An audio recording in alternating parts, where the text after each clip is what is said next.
அன்பர்கள் அனைவருக்கும் வணக்கம். இன்றைய பதிவு என்னன்னு பார்த்தீங்களா, ரொம்பவே இன்ட்ரெஸ்டிங்கான பதிவுங்க. கண்டிப்பாக ஸ்கிப் பண்ணாமல் பாருங்கள். ரொம்பவே பயனுள்ள தகவல்கள்லாம் இதை சொல்லியிருக்கு.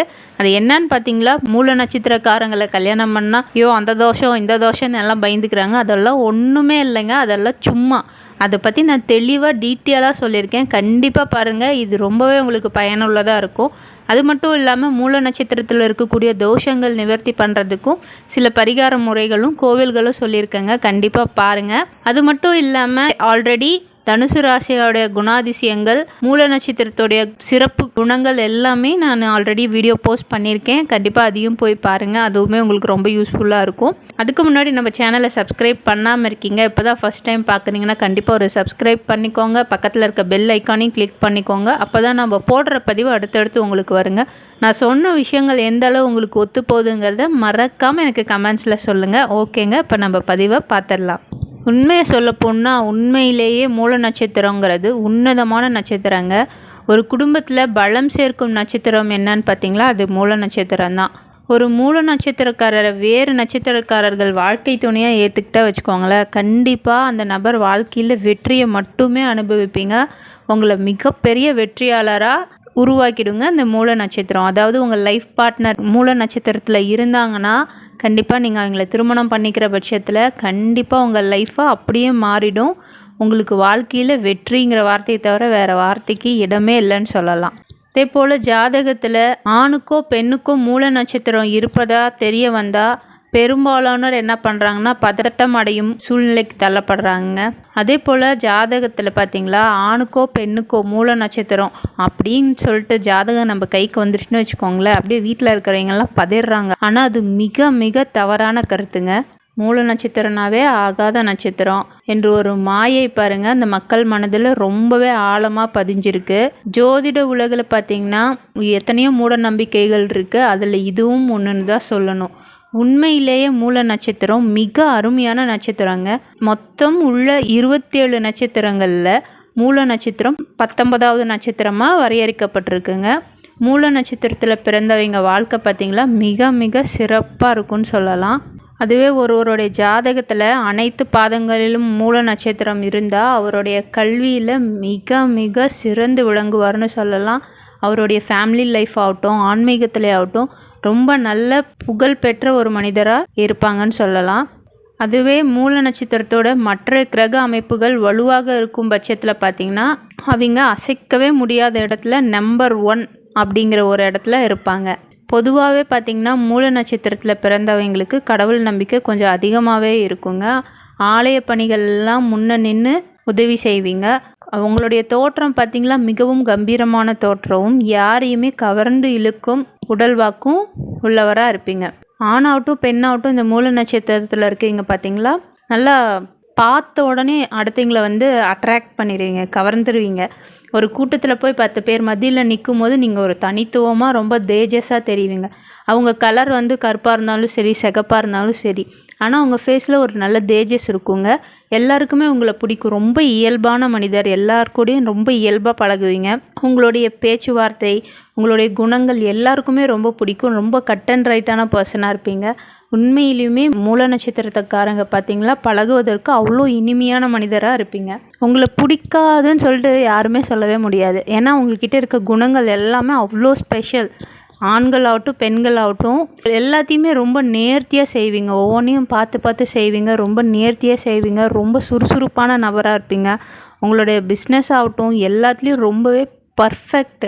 நம்பர் 1ன்னா அது மூல நட்சத்திரக்காரங்களாக தான் இருப்பீங்க. உங்ககிட்ட குறைன்னு சொல்லிட்டு எதுவுமே கண்டுபிடிக்கவே முடியாது. ஆனால் ஒரே ஒரு விஷயம், அடிக்கடி கொஞ்சம் உணர்ச்சி வசப்படுறீங்க, கொஞ்சம் முன்கோபம் ஜாஸ்தினே சொல்லிடலாம்.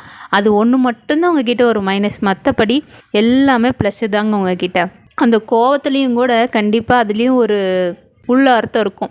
நீங்கள் கோவப்பட்ட பர்சன் அப்புறமேட்டு யோசிச்சு பார்த்தா அவர் நம்மளுடைய நல்லதுக்காக தானே கோவப்பட்டாங்க அப்படிங்கிற மாதிரி கண்டிப்பாக உங்களுக்கு முன்னாடி இருக்கீங்க. நீங்கள் கோவப்பட்டீங்க இல்லையா, அந்த பர்சன் கண்டிப்பாக நினைப்பாங்க நீங்கள் எல்லாத்தோடைய நன்மைக்காக நிறையா விஷயங்கள் செய்வீங்க. நீங்கள் கோவப்படுறதுக்கு கூட அவங்களுடைய நன்மைக்காக தான் இருக்கும்.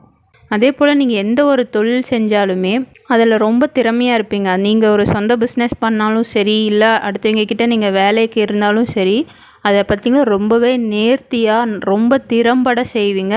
அந்த தொழிலை அவ்வளோ பர்ஃபெக்டாக வேறு யாராலையுமே செய்ய முடியாது. அவ்வளோ பர்ஃபெக்டாக எந்த ஒரு தொழில் செஞ்சாலுமே அதில் ரொம்பவே நேர்த்தியோடையும் சிரத்தையோடையும் செய்வீங்க.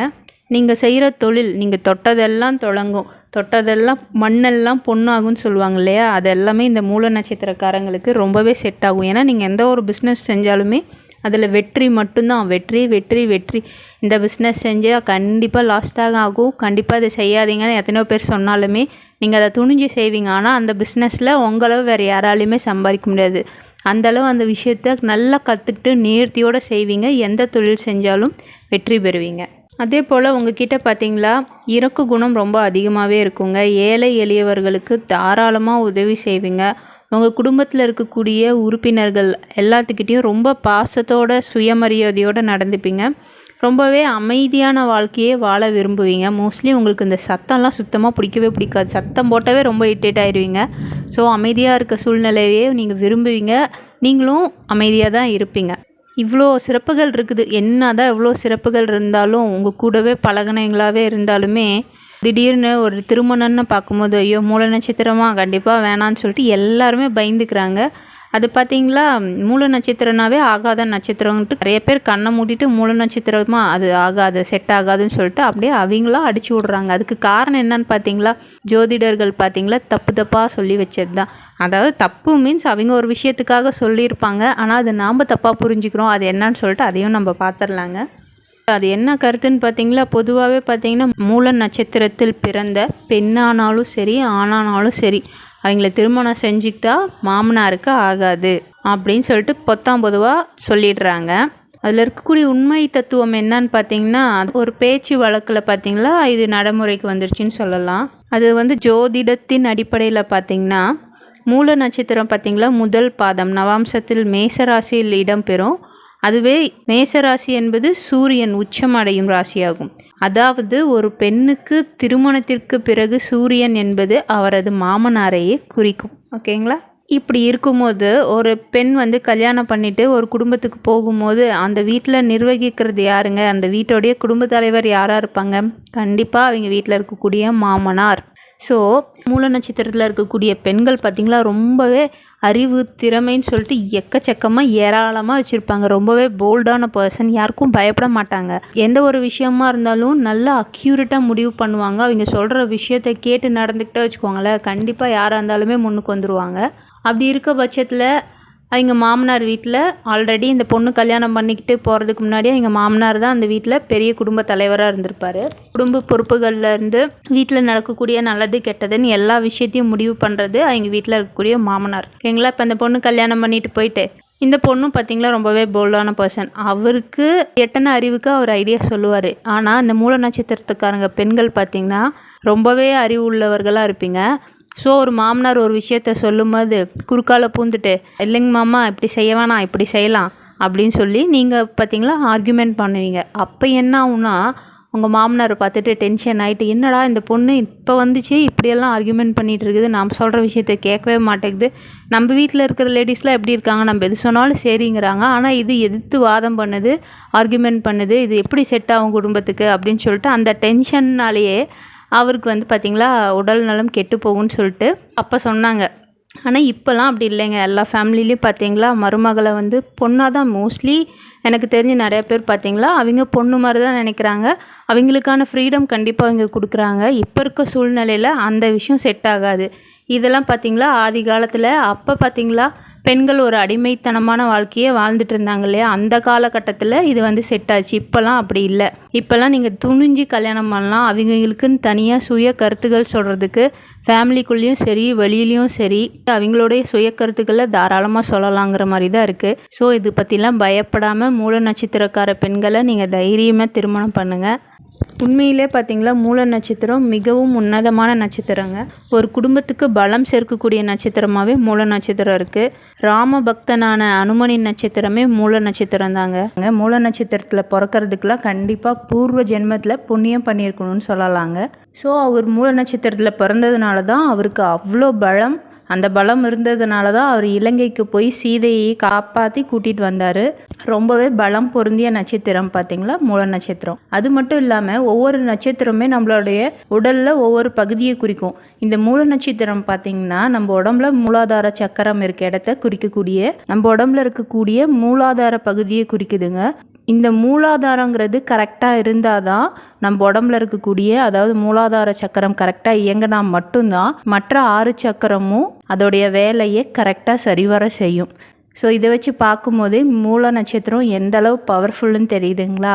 ஆனால் மூல நட்சத்திரங்கிறது கேதுன்னு சொல்கிறோங்க. நம்ம ஜாதகப்படியும் சாஸ்திரப்படியும் மூல நட்சத்திரங்கிறது கேது பகவானை குறிக்குது. ஸோ நிழல் கிரகம், கேதுங்கிறது ஒரு நிழல் கிரகம். ஸோ அதனாலேயே பார்த்தீங்கன்னா தோஷத்தோடைய பட்டியலில் வந்துடுது இந்த மூல நட்சத்திரம். அது என்னன்னு பார்த்தீங்கன்னா, மூலம் 1, 2, 3 பாதம் மாமனாருக்கு ஆகாதுன்னு சொல்கிறாங்க. கேட்டை 2, 3, 4 பாதங்கள் கணவருடைய மூத்த சகோதரருக்கு ஆகாது. விஷாகம் 4ஆம் பாதம் கணவருடைய இளைய சகோதரருக்கு ஆகாது. ஆயில்யம் 2, 3, 4 பாதங்கள் மாமியாருக்கு தோஷம், இப்படியெல்லாம் சொல்லி வச்சுருக்காங்க. ஸோ மூல நட்சத்திரத்துடைய சிறப்பையும் மூல நட்சத்திரத்தை தொடர்பு படுத்தி சொல்லக்கூடிய பழமொழியும் வச்சு தான் அந்த உண்மைகள் மக்களுக்கு புரியாமல் போயிடுது. அது என்ன பழமொழின்னு உங்களுக்கு எல்லாருக்குமே தெரியும். ஆண் மூலம் அரசாலும் பெண் மூலம் நிர்மூலங்கிறது ஒரு பழமொழி.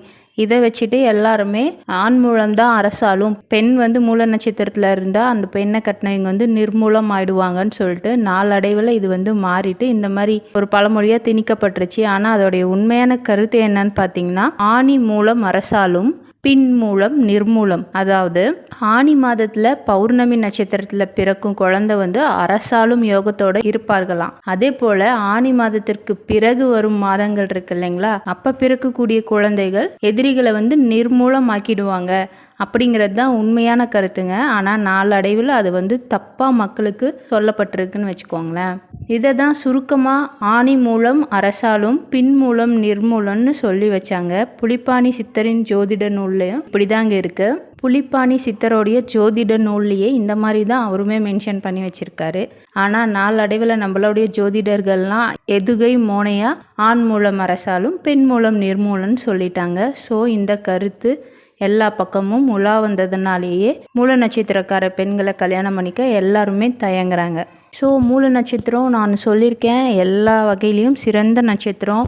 மூல நட்சத்திரத்தில் இருக்கக்கூடிய பெண்ணையும் ஆணையும் நீங்கள் திருமணம் செய்கிற பட்சத்தில் உங்களுடைய குடும்பம் நல்லா செழிப்பாக இருக்கும். சகல செல்வங்களோடையும் சிறப்பாக வாழ்வீங்க. நீங்கள் கண்டிப்பாக வாழ்க்கையில் ஜெயிக்கணும்னு நினச்சிங்கன்னா கண்டிப்பாக மூல நட்சத்திரத்தில் இருக்க பெண்களை கல்யாணம் பண்ணிக்கோங்க. வாழ்க்கை மென்மேலும் சிறப்பாக இருக்குங்க. ஒருவேளை உங்களுக்கு இந்த மூல நட்சத்திர பெண்ணை கல்யாணம் பண்ணிக்க ஏதாச்சும் மனசில் சஞ்சலங்களோ இல்லை லைட்டாக பயமோ இருந்தால் கண்டிப்பாக நான் சொல்கிற பரிகாரத்தை செய்யுங்க. அந்த தோஷமானது நிவர்த்தி ஆகிட்டு மன வாழ்க்கை ரொம்ப சிறப்பாக இருக்கும். கல்யாணம் பண்ணிட்டு இங்கே கூட மூல நட்சத்திரக்காரங்க இந்த பரிகாரத்தை செய்யலாம், இன்னுமே வாழ்க்கையில் சக்ஸஸ்ஃபுல்லாக இருக்குங்க. அந்த பரிகாரம் என்னன்னு பார்த்தீங்கன்னா, டெய்லியும் நீங்கள் காலையில் விநாயகரை வழிபடுறது ரொம்ப ரொம்ப நல்லது. அடுத்து பார்த்தீங்களா, நிறைய கோவில்களில் பிரம்மோற்சவம் நடக்கும் இல்லைங்களா, அந்த டைமில் கொடியேற்றுவாங்க. அந்த கொடியேற்றுறதுக்கான செலவுகளை நீங்கள் செய்யுங்க. அது இன்னுமே உங்கள் ஃபேமிலியை ரொம்ப நல்லா செழிப்பாக வச்சுருக்குங்க. அடுத்து நீங்கள் இல்லை கோயிலுக்கு போயிட்டு நான் பரிகாரம் பண்ணுறேன் அப்படின்னு நினைக்கிறீங்க, கண்டிப்பாக நீங்கள் நாமக்கல்லில் இருக்கக்கூடிய ஆஞ்சநேயர் ஆலயத்துக்கு போய் பரிகாரம் பண்ணலாம். இல்லைன்னா திருநீர்மலை பெருமாள் கோவிலுக்கு போகலாம். இல்லாட்டி சிவாலயம் இருக்குங்க, திருவதிகையில் சிவாலயம் இருக்குது, நீங்கள் அங்கேயும் போய் வழிபாடு செய்யலாம். இந்த மூல நட்சத்திரத்துக்கான பிரார்த்தனைகள் பூஜை செஞ்சு உங்களுடைய தோஷங்களை நிவர்த்தி செஞ்சுக்கலாம். இதெல்லாம் பண்ணிட்டு வர்றது மூலயமா உங்களுடைய வாழ்க்கை இன்னுமே செழிப்பாக செல்வாக்காக இருக்குங்க. ஸோ பயப்படாமல் மூல நட்சத்திரக்கார பெண்களையும் ஆண்களையும் திருமணம் செய்யுங்க. நீங்கள் வாழ்க்கையில் கண்டிப்பாக ஜெயிச்சிடுவீங்க. தயவு செஞ்சு இந்த பழமொழிகள் எல்லாம் தப்பாக எல்லாம் திணிக்கப்பட்டிருக்குங்கிறத விட நாளடைவில் எல்லாமே வேறு மாதிரி மாறிடுச்சு. ஸோ அதை நினச்சிட்டு நீங்கள் மூல நட்சத்திர பெண்ணையோ ஆணையோ அவாய்ட் பண்ண வேணாம். கண்டிப்பாக கல்யாணம் பண்ணிக்கோங்க. வாழ்க்கை ரொம்பவே வெற்றிகரமாக இருக்குங்க. இந்த பதிவு கண்டிப்பாக உங்களுக்கு பயனுள்ளதாக இருந்திருக்கும், பிடிச்சிருக்கும்னு நினைக்கிறேன். பிடிச்சிருந்தா ஒரு லைக் பண்ணிக்கோங்க. உங்கள் ஃப்ரெண்ட்ஸ் அண்ட் ரிலேஷனுக்கும் ஷேர் பண்ணுங்கள். இதுக்கப்புறம் கண்டிப்பாக யாருமே மூல நட்சத்திர பெண்களையோ ஆண்களையோ அவாய்ட் பண்ணக்கூடாது. அவங்களுக்கும் மற்றவங்கள மாதிரி எங்கேஜில் கல்யாணம் பண்ணக்கூடிய வயசில் கல்யாணம் நடக்கணும். ஸோ உங்கள் ஃப்ரெண்ட்ஸ் யாராச்சும் ரிலேஷன்ஸ் யாராவது மூல நட்சத்திரத்தில் இருக்காங்கன்னா கண்டிப்பாக அவங்களுக்கும் அனுப்புங்க, பார்க்கட்டும். நான் சொன்ன விஷயங்கள் எந்தளவு உங்களுக்கு ஒத்து போகுதுங்கிறத மறக்காமல் எனக்கு கமெண்ட்ஸில் சொல்லுங்கள். நம்ம சேனலில் இவ்வளோ நாள் சப்ஸ்கிரைப் பண்ணாமல் பார்த்துட்ருக்கீங்க, இல்லை புதுசாக பார்க்குறீங்கன்னா கண்டிப்பாக ஒரு சப்ஸ்கிரைப் பண்ணிக்கோங்க. அப்படியே பக்கத்தில் இருக்க பெல் ஐக்கானையும் கிளிக் பண்ணிக்கோங்க. அப்போ தான் நம்ம போடுற பதிவு அடுத்தடுத்து உங்களுக்கு வருங்க. மீண்டும் இன்னொரு பதிவில் சந்திக்கலாம். நன்றி, வணக்கம்.